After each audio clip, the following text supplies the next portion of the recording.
Hi, I'm Amy from Blue Seal Equestrian, and for our Rider of the Week series today we have Maree Lamont. Hi Amy. How are you? Good, and yourself? Good, thank you. Very excited to be doing this interview with you. Thanks so much, I appreciate it. Tell me a little bit about you and your riding. When did you start riding? Were you always competitive? I've ridden as long as I can remember. I probably started competing when I was about 14 years old. My family thought I'd grow out of it, and I never seemed to have done that. Yeah, pretty much. We are standing in front of a beautiful water feature with some fish and a little fountain, which is what you can probably hear in the background. And this is your new yard. Yeah, so it's a small private yard. I've got an arena for jumping. We've got a cross-country course. I've got 6 stables here. I've got my own horses and 1 or 2 for schooling.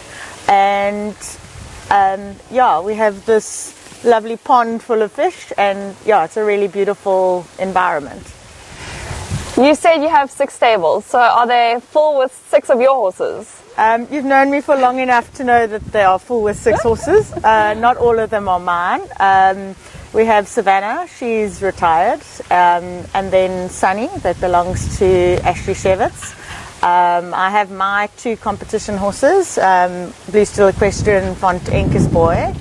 I also have Kudu Insurance of Sacramento. I have a lovely young mare called Poland's Mojito. She's here for schooling. And of course we have Alexis pony Lisa Maree, the very famous Lisa Maree. She's busy walking behind us. You said that you have a horse here that you are schooling. Are you doing quite a bit of that at the moment? I do a little bit of that. I take selective horses in for certain clients. I also school a couple of horses, but mostly I'm teaching. Okay, and are you enjoying that? I really enjoy it, yeah. I've got some lovely clients, some very talented up-and-coming riders, which I'm very excited about. Yeah, it's always the fun part of our teaching, is seeing the progress. Definitely. We've come a long way in a short time with quite a few of them, so next year is probably going to be a very exciting year in the higher grades for some of my clients. That's awesome. What have you found being the biggest challenge with teaching, especially because you've got quite a few different clients across ages, stages? So for me, probably the biggest challenge is people want to skip the basics. They want to neglect that and go from A to Z without doing all the necessary steps. I feel very strongly about basics, whether you're competing at a high level or starting out. The better you can make your foundation to build on, the more successful you'll be. You are really good at bringing on young horses. It's like your thing. I know whenever I've got like a question, Shame, thanks Amy, I appreciate that. What are some tips you can give to people bringing on young horses? Because it's not an easy task. I think you've really got to be understanding of where they are in their mind, their psyche, and you've got to do their learning from a relaxed place. So if they all have good days and bad days, you've just got to accept that some days you are not going to get what you're looking for, and you know, be patient with them, and kind of listen to what they are telling you, you know, that they're not ready to understand or they don't understand. Often when horses are, inverted commas, naughty, they don't understand what you are looking for, and you sometimes just need to take a step back instead of trying to force them into what you're doing. That's some very good advice, because I think a lot of people get so in their own heads to try to get it right, but actually you have to remember a horse is a person and they have their own mind. A horse is a person. A horse is a person.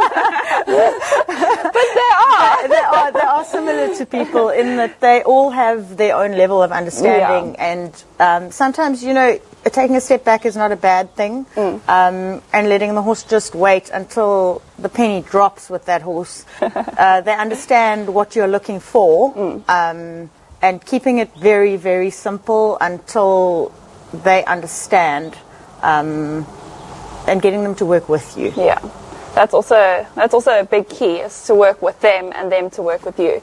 100%. So you can't be fighting with them on every single day. Yes, they need boundaries, but then you also need to back off. Yeah. And let them get to their happy place. You have a daughter. How old is she? She's 5, going on 25. How has it been juggling? Because you're quite busy with all the horses and clients and lots of things going on. How's it been juggling a child with horses and riding and teaching?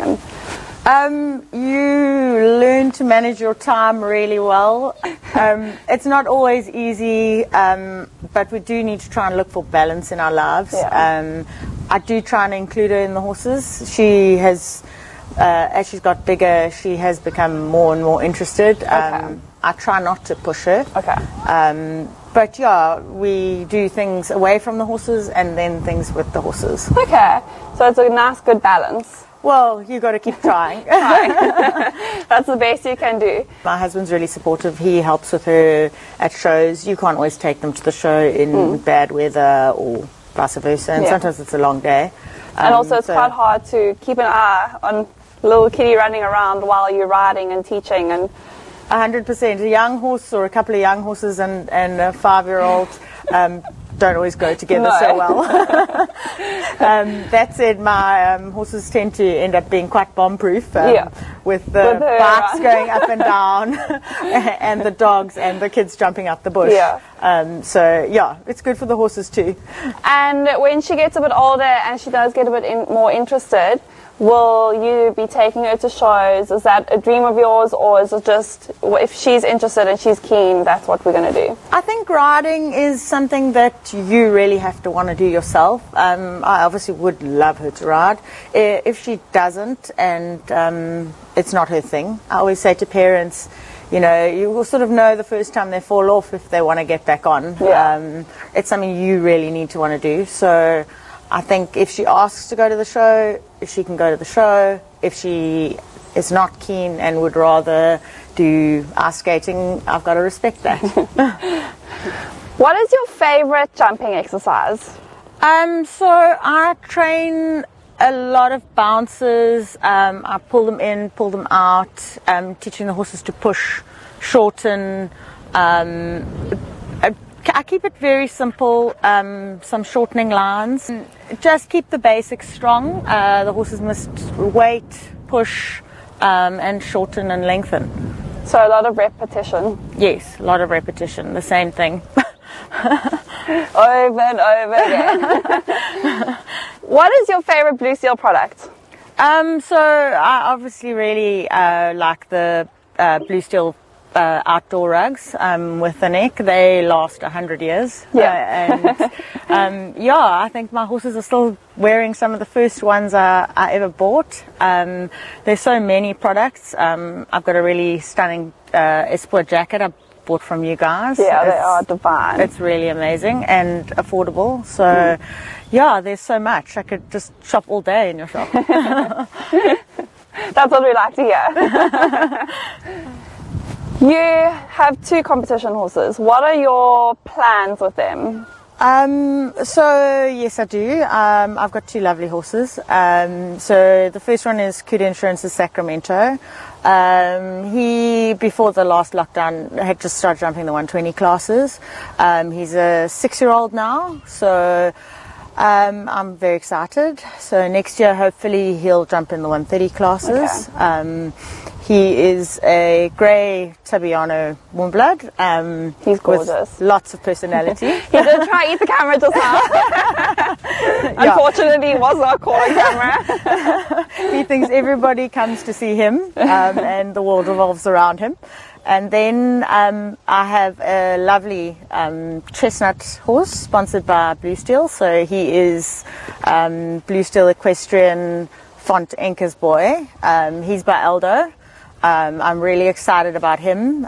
He's a 5-year-old. He's now jumping in the 110s. Okay. So I've just got to be patient with him because he finds everything really easy. Okay. I think a really special horse. I'm very, very, very excited about him. So hopefully Awesome. he'll jump into the open classes. Well, we can't wait to watch it happen. Thanks so much. Thank you so much for having an interview with us and chatting with us. It's been really awesome, and I think it gives light to people that are struggling. There's a few tips, and I think people are really enjoying seeing the different ideas and people, and yeah, I think it's just really awesome. Thank you. Thanks so much for coming to interview me. No, really pleasure. Also, don't forget to follow us on Facebook and Instagram, as well as hitting that subscribe button and the little gold bell, because that will send you notifications once you have subscribed and hit it. And then when we upload videos, you'll get a notification that we're uploading videos onto our YouTube channel. And yeah, drop us comments if you have anything to ask or any advice you want to give or any suggestions. We want to hear them all.